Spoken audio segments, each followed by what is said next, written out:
Assalamualaikum warahmatullahi wabarakatuh. Perkenalkan saya Fatimah Firdaus dari S1 Keperawatan semester 1B dengan NIM 2211B0179. Di sini saya akan mempresentasikan hasil kerja saya tentang kekerasan seksual pada anak-anak.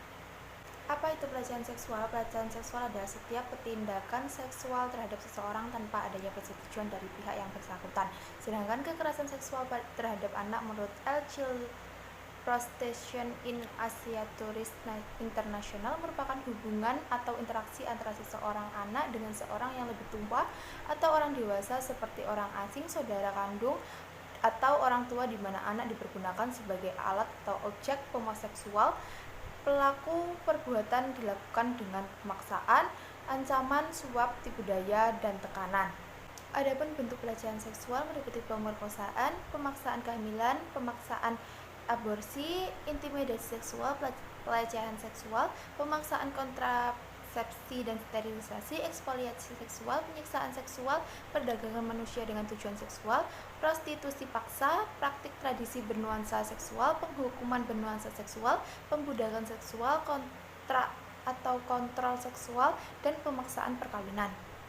Nah, sampai sini pasti kita bertanya-tanya mengapa anak menjadi objek pelecehan seksual atau kekerasan seksual.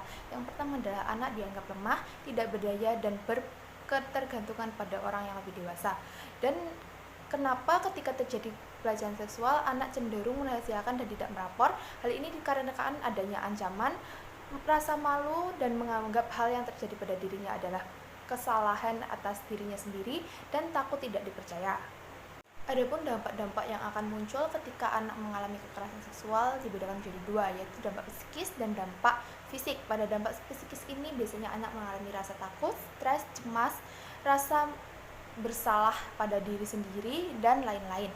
Sedangkan pada dampak fisiknya, anak mengalami penurunan nafsu makan, sulit tidur, luka pada alat kelamin, beresiko tertular penyakit seksual, dan lain-lain. Sedangkan dampak menurut Finkelhor dan Browner diberikan menjadi 4, yaitu pengkhianatan, trauma secara seksual, merasa tidak berdaya, dan stigmatization. Pengkhianatan menurut Finkelhor dan Browner adalah kepercayaan merupakan dasar utama bagi korban kekerasan seksual.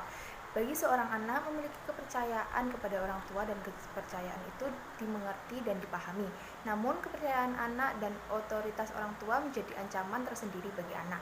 Sedangkan trauma secara seksual, korban cenderung menolak hubungan seksual dan memilih tidak percaya kepada lawan jenis. Sedangkan rasa tidak berdaya ini, korban merasa dirinya tidak mampu dan tidak punya kekuasaan atas dirinya sendiri. Pada stigmatization ini, korban cenderung merasa malu, rasa marah, dan rasa tidak memiliki kekuatan untuk mengontrol dirinya sendiri. Peraturan perundang-undangan tentang kekerasan seksual ini diatur dalam Undang-Undang Nomor 12 Tahun 2022 tentang tindak pidana kekerasan seksual, dan pada pasal 6 menyatakan bahwa setiap orang yang melakukan perbuatan seksual secara fisik yang ditujukan terhadap tubuh, keinginan seksual, dan atau organ reproduksi dengan maksud merendahkan harkat dan martabat seseorang berdasarkan seksualitas dan kesusilaan yang tidak termaksud dalam ketentuan pidana lain yang lebih berat dapat dipidanakan karena pelecehan seksual fisik.